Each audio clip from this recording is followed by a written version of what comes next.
Bonjour à tous. Alors, on aborde maintenant donc un nouveau chapitre, le chapitre 11 des solides, directement en lien avec le chapitre des figures planes, évidemment. Alors, comme de coutume, j'ai pour habitude de commencer par lire avec vous les prérequis et les objectifs. Vous remarquerez que pour les prérequis, vous devez connaître les différents types de triangles et de quadrilatères, le vocabulaire lié au polygone, savoir effectuer des opérations dans l'ensemble naturel n et savoir mesurer et tracer des segments moyens de l'équerre. Concernant les objectifs, il n'y a que l'objectif numéro 4 qu'il faut supprimer. Si pas, vous devrez savoir classer et nommer des solides, utiliser le vocabulaire relatif aux solides, dénombrer, donc pouvoir déterminer le nombre d'arêtes, de sommets et de faces d'un solide, déterminer la nature d'un polygone inscrit dans un solide, définir un prisme et un prisme droit, repérer et tracer la hauteur d'un solide, observer les similitudes, donc les points communs, et les différences entre un solide représenté en perspective et la réalité, représenter des cubes et des parallélépipèdes rectangles en perspective cavalière. Alors pour ce point-ci, viendra s'ajouter un petit tuto, déterminer les différentes vues d'un objet, déterminer les positions relatives de deux droites dans l'espace, donc comment sont positionnées deux droites dans l'espace, l'une par rapport à l'autre, deux plans et une droite et un plan. Associer un solide et son développement, déjà demandé à l'école primaire, reconnaître les différents développements du cube, pareil, calculer le volume d'un solide et enfin la surface latérale et la surface totale d'un solide. Alors, pour la suite, nous allons donc commencer le cours de la même manière que pour les précédents. Lorsque je vous invite à faire pause, vous marquez un petit temps de pause, vous faites l'exercice soit au crayon, soit sur une feuille à part et vous vous corrigez juste après. N'oubliez pas, le chapitre complété sera publié et donc je vous demande de bien vérifier que vos prises de notes, que votre chapitre placé dans votre cours, dans votre classeur, soit évidemment complet et correct, en ordre. Voilà, on y va.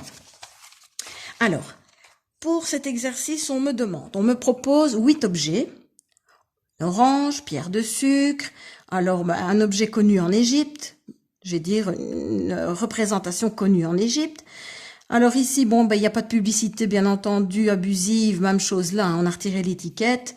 Mais là, c'est l'emballage d'un chocolat célèbre, Toblerone.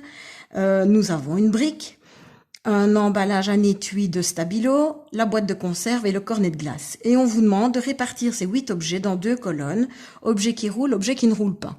Donc, je vous invite à faire pause et on corrige juste après. J'imagine que vous avez placé l'orange, la boîte de conserve et le cône dans les objets qui roulent et tous les autres dans les objets qui ne roulent pas. Attention, la boîte de conserve, même si elle a 2 bases qui sont des surfaces planes, j'ai quand même une surface latérale qui permet au solide de rouler, donc il est considéré comme un objet qui roule. Alors, au niveau de la classification et du vocabulaire, comment appelle-t-on les objets qui roulent? Comment appelle-t-on ceux qui ne roulent pas? Ceux qui ne roulent pas possèdent toutes des faces planes et sont appelés polyèdres. Par contre, les autres ont au moins une face qui n'est pas plane et sont appelés des non-polyèdres. Alors, pour l'exercice qui suit, on vous demande, de relier chacune des représentations. Donc, pour ça, je prends une deuxième feuille. Chacune des représentations qui vous est donnée.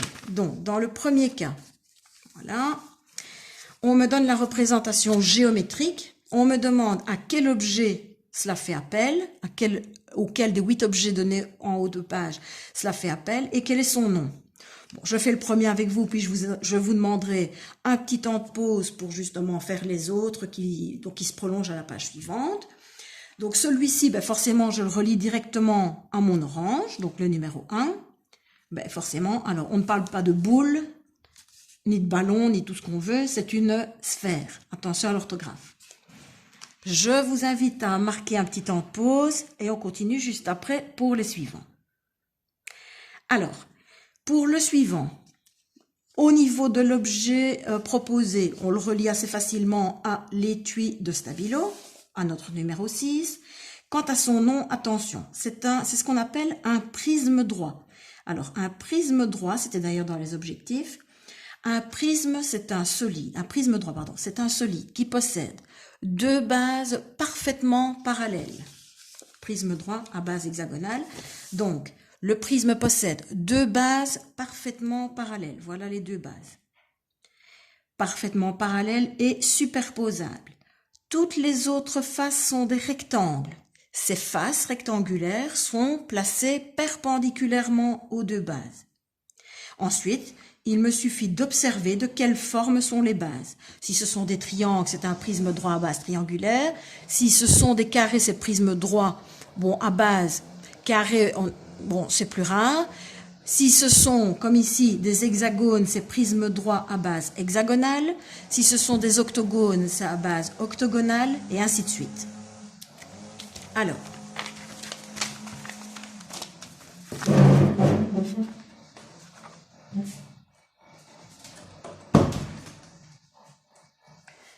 voilà, je vous prie de m'excuser. Si le voisin commence à jardiner, c'est clair qu'on ne s'entendra plus vraiment. Alors, on reconnaît assez facilement notre emballage de Toblerone. Donc ça, c'est le numéro 4. Quant à son nom, attention, je recherche. Je vois des bases, des faces rectangulaires. Il faut toujours se projeter évidemment dans la réalité. Hein. C'est ça qui est parfois un peu difficile. Mais imaginez que vous avez le paquet de Toblerone en main. Vous avez bien deux bases triangulaires. Ces deux bases sont parfaitement superposables et parallèles. Les autres faces sont des rectangles et sont perpendiculaires aux deux bases. Donc j'ai bien un prisme droit à base triangulaire. Ensuite, bon, celui-là, ça je le reconnais assez facilement, c'est ma pierre de sucre. Donc le numéro 2. Autrement dit, toutes mes faces sont carrées, c'est bien notre cube. Le parallélépipède rectangle, ce sont les deux plus connus, bien entendu. Alors, au niveau du numéro, c'est le numéro 5, c'est notre brique, et c'est le parallélépipède rectangle. Ensuite, on retrouve notre cornet de glace à l'envers, c'est notre numéro 8, et c'est un cône.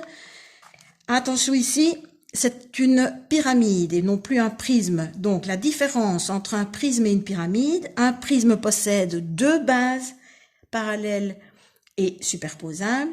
Une pyramide ne possède qu'une seule base. Pyramide à base carrée.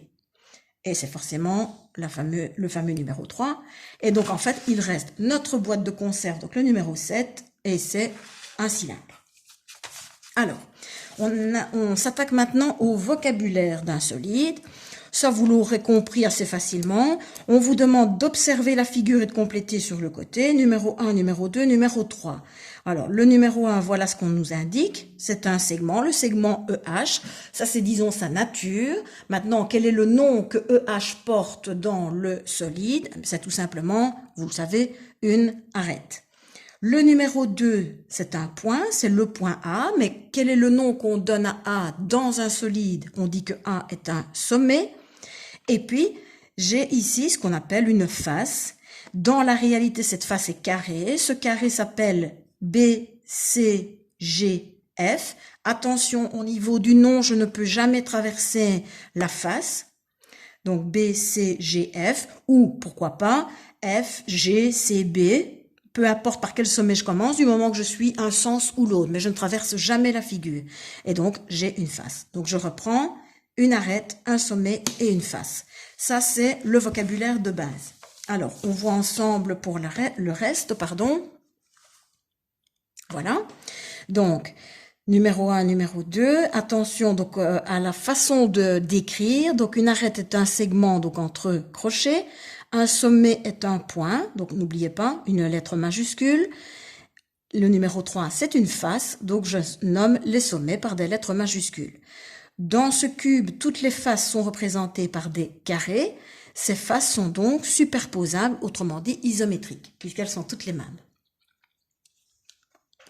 Alors, pour l'exercice de la page suivante, je vous invite à supprimer le B et le C, nous ne le faisons pas, et on passe directement à l'exercice 2.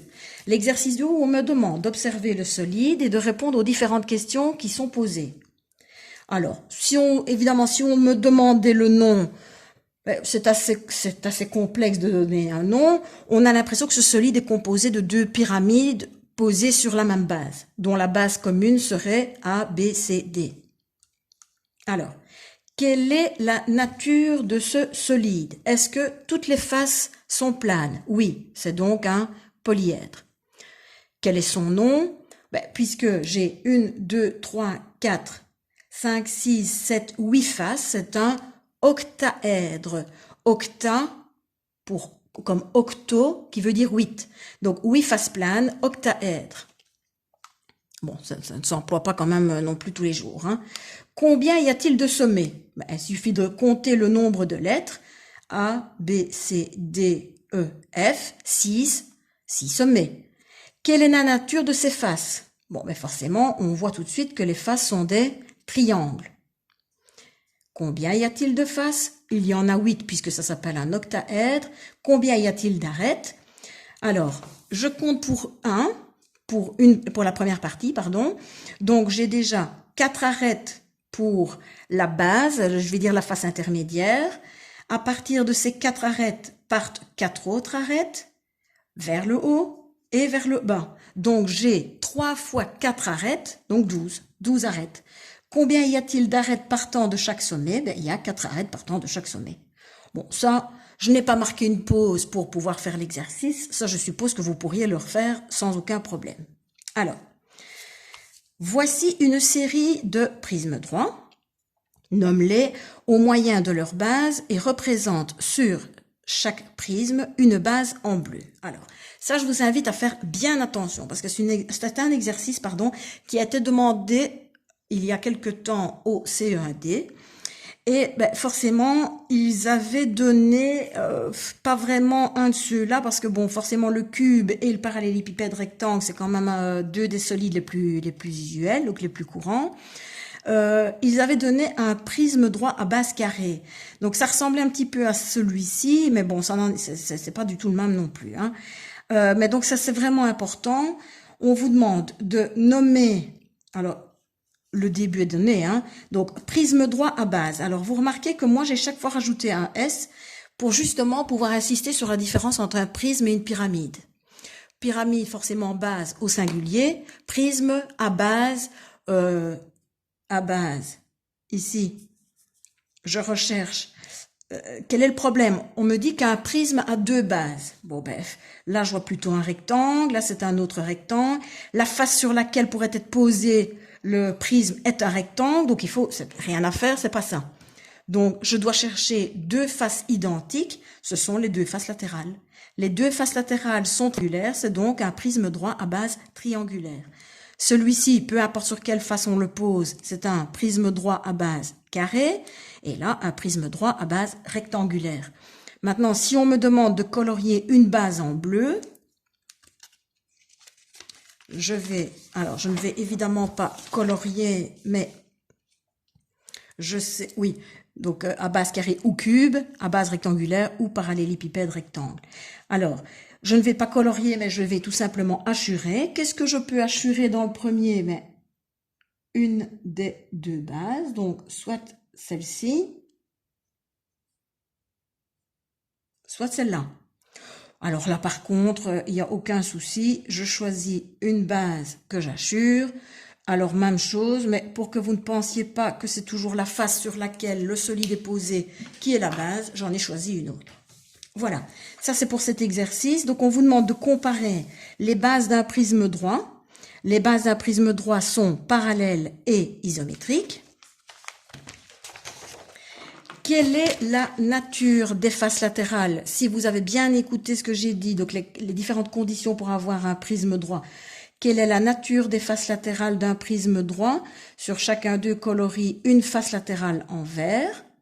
Alors, donc faites une petite pause pour pouvoir répondre.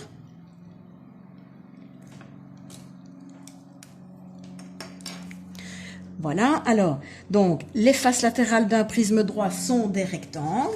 Si je reprends mon exercice et qu'on me demande de colorier une face latérale en vert, je vais, pour plus de facilité, supprimer cette face-ci pour qu'on y voit un peu plus clair. Et ceci est donc une face latérale. J'ai, à partir de mes deux bases, trois faces latérales possibles. La face avant, la face arrière et la face sur laquelle il est posé.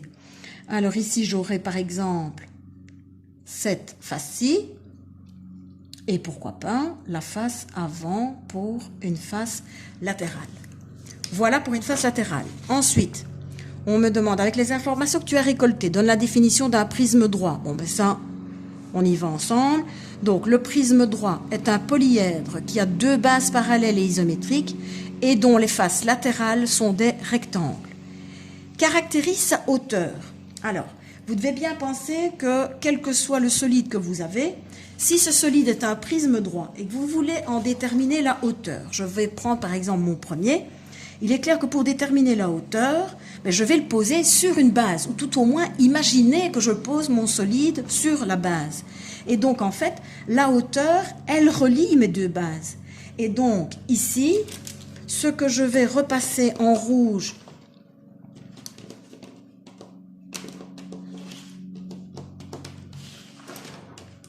comme étant la hauteur, c'est par exemple ceci. Voilà une hauteur. J'aurais pu repasser celle-là, j'aurais pu repasser celle-là.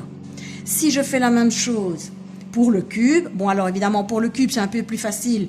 Si j'ai déterminé cette face-ci comme étant une base, à l'opposé j'ai une deuxième base, je vais donc repasser par exemple ceci comme étant la hauteur. Si ceci est une base, la base opposée reliée, mes deux bases reliées me donnent la hauteur. Donc, je retiens, colorie donc dans une hauteur en rouge. Donc, la hauteur d'un prisme est la longueur d'un segment qui joint perpendiculairement les deux bases.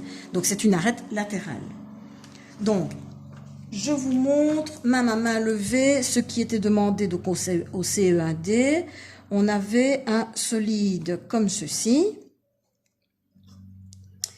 Et on demandait à l'élève de colorier en bleu, en vert, en rouge, une base, une hauteur et une face latérale.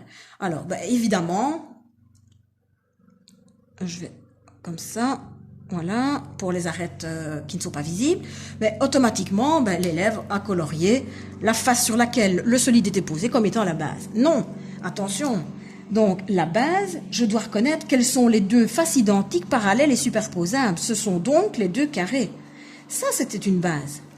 Une face latérale, c'était par exemple celle-ci, la face supérieure. Et pour la hauteur, il fallait repasser cette arête-ci. Voilà le piège dans lequel il ne fallait pas tomber. Alors, je vous invite à marquer une petite pause et on se retrouve après.